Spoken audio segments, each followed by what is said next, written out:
तुमचा उत्साह जर बघितला तर 35 मिनिट शिल्लक आहेत. खरं तर नरेंद्र पाटील साहेबांनी खूप बोलायला पाहिजे होतं. का तर ज्यांच्या वडिलाच्या त्यागातून सगळ्या मराठा समाजाला न्याय द्यायचं काम ज्या कुटुंबांनी केलेलं आहे, असं म्हणजे अण्णासाहेबाला मराठा समाजाचं दैवत म्हणायला काही हरकत नाही. एवढं मोठं काम त्या माणसांनी केलं आणि त्यांचे सुपुत्र आपल्या समोर इथं बोलत होते.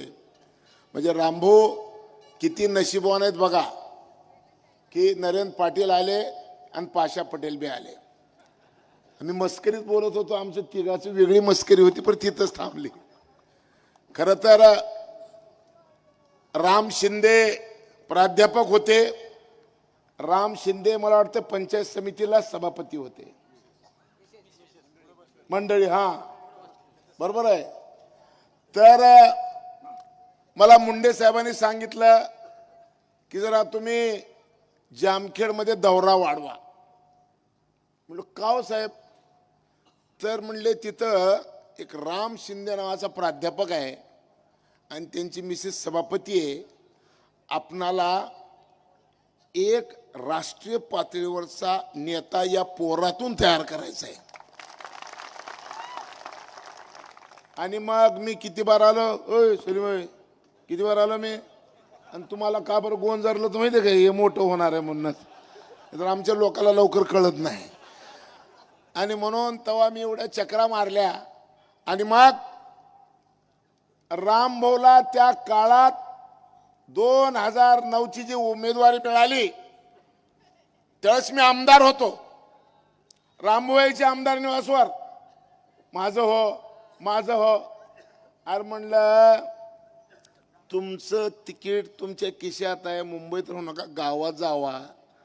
पण रामभाऊला खरं वाटलं नव्हतं का तर ते शेवाळ्याला भेट होते. हा तर मी म्हणलो शेवाळ्याला द्यायचं नाही होत, पुन्हा बघू. तर तुम्हाला दिल्लीचा नेता तयार करायचा आहे आणि ते शब्द खरं ठरलं की पुन्हा तेच राम शिंदे या राज्याचा गृहमंत्री झाला. एवढं मोठं स्वप्न मुंडे साहेबांनी बघितलं होतं. अरे जरा थांब की, तुला कशाला गुदगुले होलेले भावानो. मी आजचं व्यासपीठ बघितल्यानंतर मला स्वप्नात सुद्धा वाटलं नाही की शेवाळे वकील साहेब स्टेजवर येतील. मला शॉकच बसला. ते जिल्हा परिषदचे माजी अध्यक्ष प्राध्यापक मधू आबा कुठे गेले? हा ते बी दिसले. म्हणजे राम शिंदेच्या विरोधामध्ये विधानसभेची निवडणूक लढवलेले 3 उमेदवार स्टेजवर आहेत. थांबा, पुढच्या निवडणुकीत इथं ही सभा जर झाली तर पुढच्या निवडणुकीच्या राम शिंदेच्या प्रचाराला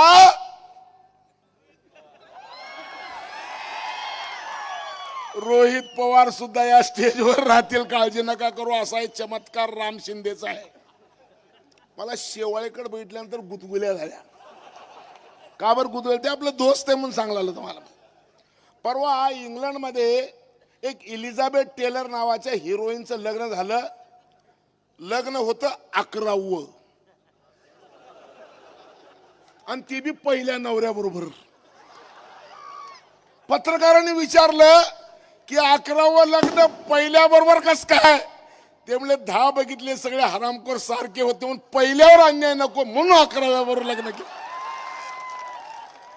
तसं शेवाळे जुनं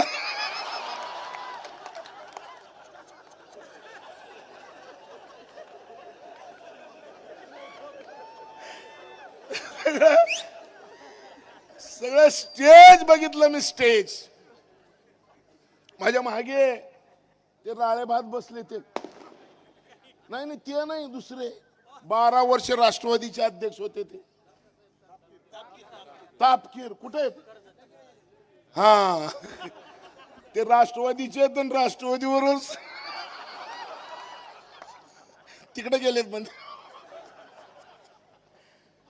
राष्ट्रवादी पक्ष स्थापन झाल्यानंतर 12 वर्ष हा माणूस राष्ट्रवादीतला, तो सोडून राम शिंदेच्या स्टेजवर येतो. राळेभात सारखा प्राध्यापक जे की राम शिंदेच्या विरोधात निवडणूक लढवून या तालुक्यामध्ये राम शिंदेपेक्षा 3000 मतं जास्त घेतलेला माणूस अरे स्टेजवर येतो. याच्यात कुठतरी पाणी मुरतय, ह्याच्यात पाणी एकच मुरतय. ही लढाई भूमिपुत्र विरुद्ध राजपुत्र सुरू झालेली आहे आणि तुम्ही सगळेजण भूमिपुत्राच्या सोबत आहे आणि राजपुत्राचं टंबरेल वाजवणार आहे. हे सूर्यप्रकाशित का सत्य आहे. ते 2-3 मुस्लिम कार्यकर्ते म्हणले हमको डराते थे, हमको डराते थे. क्यों डरे बे तुम?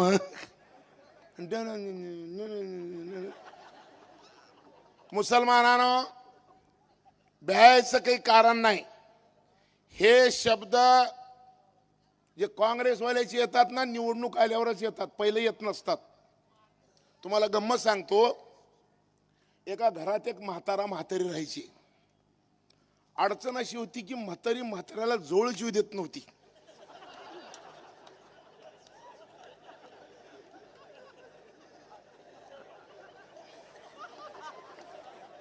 एके दिवशी रात्री 2 वाजता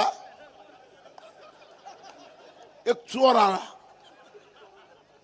चोर घरात आल्या म्हातारी ठणाना बोंबलली आणि म्हाताऱ्याच्या गळ्यात पडली.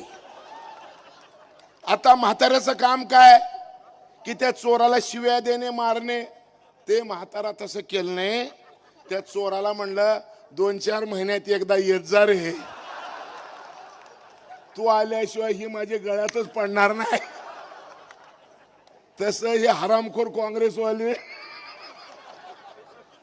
मुसलमान आपल्या गळ्यात पडावं म्हणून आया म्हणतात. अरे कोण काही करत नाही. मी पाशा पटेल 25 वर्षापूर्वी मी भारतीय जनता पक्षामध्ये आलोय. मी कुठे? पाशा पटेल मी कुठे? तर मी राज्याच्या कृषी मूल्य आयोगाचा अध्यक्ष आहे. या राज्यातले शेतकरी जे शेतमाल पिकवतात त्याच्या मालाचा उत्पादन खर्च काढून दिल्लीला कळवायच्या महत्वाच्या आयोगाचा अध्यक्ष एका मुसलमानाला केले भाजपने. मला काय करायला पाहिजे होतं? मला हज कमिटीचा अध्यक्ष करायला पाहिजे होतं. मला वक्फ बोर्डाचं करायला पाहिजे होतं. काही न जमलं तर कब्रस्तानचं करायचं होतं. तिकडे करायला पाहिजे ना. अरे तिथं केलं नाही तर तुमच्या सगळ्याच्या कष्टाच्या मोबदला द्यायच्या आयोगाचा अध्यक्ष मला केलंय. याचा अर्थ कर्तृत्व असलं की न्याय मिळत असले, कोणी पक्ष असलं, भारतीय जनता पक्षाचा मी अभिमानानं सांगतो. दुसरं एक पद आहे माझ्याकडे जे तुम्हाला कुणालाही माहिती नाही. काय पद आहे मला? अरे 2050 ला या पृथ्वीवर 2 डोळे, 2 कान, 2 हात, 2 पाय अशी आकृती शिल्लक राहायची शक्यता नाही.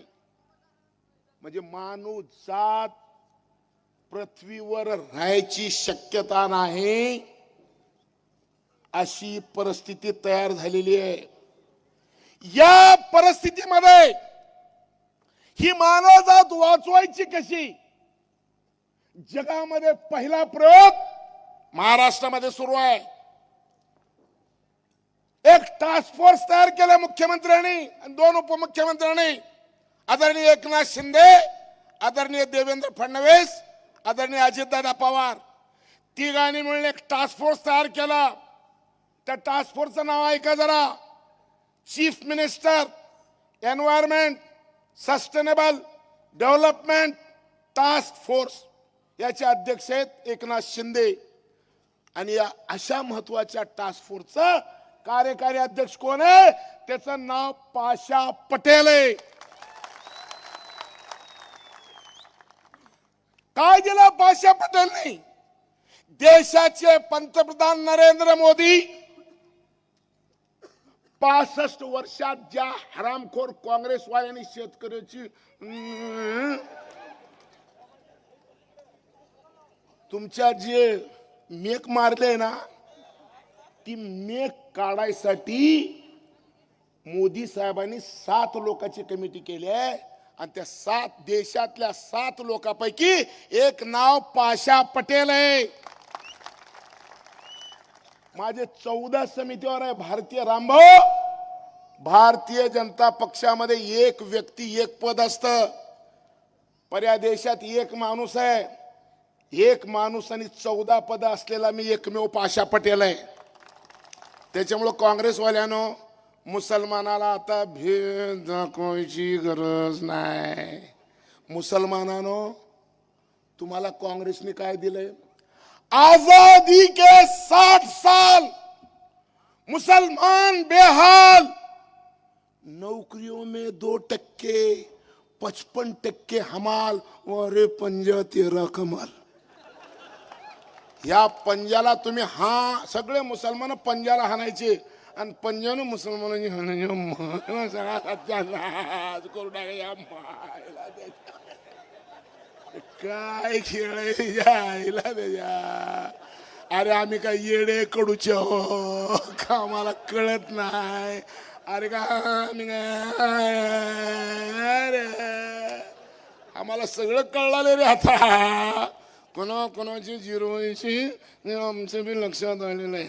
आणि म्हणून या देशातल्या मुसलमानांनी 23% मुसलमान बंगालमध्ये काँग्रेस संपले. 27% मुसलमान उत्तर प्रदेशमध्ये काँग्रेस तिथलं संपली.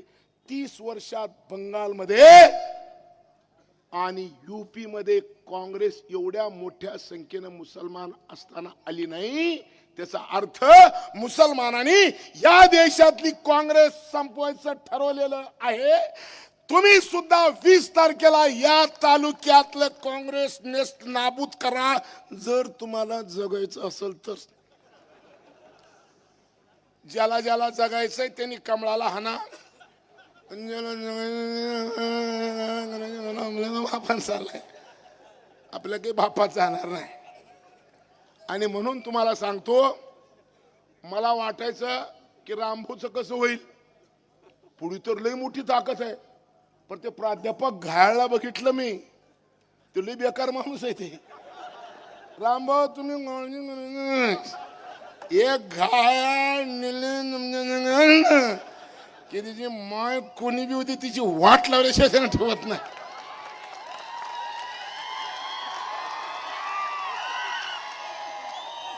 त्या प्राध्यापकाचा खेळ कसा आहे माहितीये का? आमच्या जिल्ह्यात एक SP होता. त्यानं म्हणायचं एक हात में गीता आणि दुसऱ्या हात में जूता. तसं तुम्ही त्याची काळजी करू नका. आणि मग सगळ्या तालुक्यातले सगळे पुढारी, सगळ्या जातीचे पुढारी आणि सगळे मागच्या बारला रामभाऊची दिंडी काढायला आलते. गरजा सुद्धा कसा गुटगुटी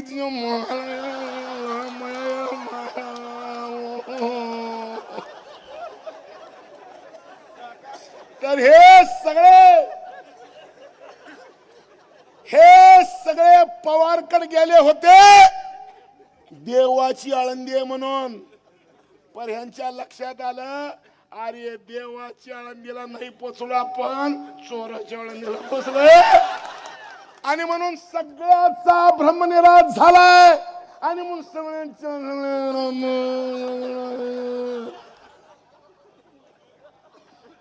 निकाल बघायची गरज आहे का? निकाल बघायची नाही. ऐकलं का? ते रोहित पवार म्हणलं मग ऊसाचं काय? माझ्यासारखं एक जण होतं मन, त्यानं बायकोला म्हणलं मन, बायको म्हणती मन, मैं नाही पैदा होता था तू किसे कर लेता था. बायको नवऱ्याला म्हणले मन, मी जर जन्मले नसते भाड्या तर कुणाला करून घेतो तास. ते माझ्यासारखं कडू होतं मन, त्यानं म्हणलं तुझ्या मायला करून घेतलोस. अरे ऊसाची धमकी देतो का बे? आम्ही आता बांबू आणले, ऊसाला बांबू लावायचं काम करायचं. नरेंद्र पाटलांनी सांगितलं तुम्हाला मी कोण आहे ते, त्यांनी माझं भाषण पहिलं सांगितलं. अरे तुम्हाला एक नवीन पीक द्यायला आलोय मी. कुठला पीक? हा, आणि ते बी गिरीस लावून ठेवायचं बापू. काळजी करू नका तुम्ही. ऊसाची भीती आम्हाला नाही दाखवायची. अरे 1 हेक्टर ऊस लावलं तर 2 कोटी लिटर पाणी लागतंय. 1 हेक्टर बांबू लावलं 20 लिटर पाणी लागते. आम्हाला पाणी कमी, मेहनत कमी आणि उत्पन्न जास्त आहे. त्याच्यामुळे आता लक्षात ठेवा. ते म्हणाल बांबू पासून का करता येते, ते म्हणजे लई करता येते, तर ते लई मावल्या बसलेत म्हणून मी सांगत नाही. माझं तोंड हलकट आहे, काही तर काही बोलून जाईल तिच्या आईला, पण मी सोजवळ बोलतो. तो लय बेकार बोलत नाही, तर मी हायच बेकार, पण आता बोलायचं नाही. एक गोष्ट लक्षात ठेवा, नरेंद्र पाटलांनी सांगितलं की पाशा पटेल एक पीक आणलंय. होय, हे माझा चष्मा आहे. त्यांनी पहिलंच सांगितलं ते दाखवतेत म्हणून. काही लोक मला काय म्हणतात की अरे 67 वर्षाच्या वयामध्ये असलं पोरा सोरा ठारक फॅशनेबल चष्मा कशाला घातलायस, तुझं वय कमी झालं काय? मी म्हणलं वय कमी झालं नाही आणि मी काही तरुण नाही, तरुण होणार नाही. हे बांबू, हे चष्मा फॅशनेबल नाही. हे चष्मा माझ्या शेतातल्या तयार झालेल्या बांबूचा चष्मा आहे. हे लोखंडाचा नाही, हे प्लास्टिकचा नाही.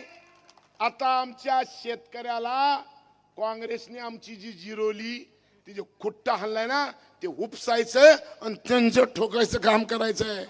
आणि म्हणून बांबू पासून काय होते खरं तर आता मला वेळ नाही. नंतर मी लई सांगितलंय, बघा घड्याळ 10,000 रुपयाचं घड्याळ आहे. माझी माय ऐकलं का? शेतकऱ्यानं तुम्ही आता भ्यायचं काही कारण नाही. लक्षात ठेवा, फक्त आता 15 मिनिट शिल्लक आहेत. आपल्या उमेदवाराला बोलावं लागेल, बरोबर आहे का? मला क्यू येऊ राहिले की बातमी होईल उद्या, आमदारलाच बोलू दिली मायला द्या, असं काहीतरी होईल. आणि म्हणून पूर्ण मतदारसंघाचा अभ्यास केल्यानंतर आणि संख्या बघितल्यानंतर 100%, अरे तुम्ही काय येडे आहे का? तुम्हाला पैसा पाहिजे, तुम्हाला विकास पाहिजे. बारामती कशात झाली? बारामती झाली दिल्लीची आणि मुंबईची तिजोरी त्यांच्या हातात होती. म्हणून मी आज रोहित पवारला सांगतो, रोहित पवार, या तालुक्याचा विकास पैशाने होणार आहे. पैसे कुठे आहेत? दिल्लीत. दिल्लीत पैसे कुठे आहेत? तिजोरीत. तिजोरीला कुलूप आहे. कुलपाला किल्ली आहे कमळाची. पैसे आहेत पर कमळाचं कुलूप आहे. माय तुतारीची किल्ली घातल्यावर कुलूप उघडत नाही, ते कमळाचीच किल्ली घालावं लागणार आहे. आणि म्हणून ऐका, 20 तारखेला मतदान आहे, 23 तारखेला निकाल आहे आणि 25 तारखेला राम शिंदे नामदार होणार आहे. आणि म्हणून तुम्ही ही लढाई राजपुत्र विरुद्ध भूमिपुत्र, या लढाईमध्ये तुम्ही विजय व्हाल अशी अपेक्षा व्यक्त करतो. इथंच थांबतो. जय हिंद, जय भारत. धन्यवाद पाशाभाई. कर्जत जामखेडच्या उज्ज्वल भविष्यासाठी, उन्नतीसाठी भूमिपुत्राला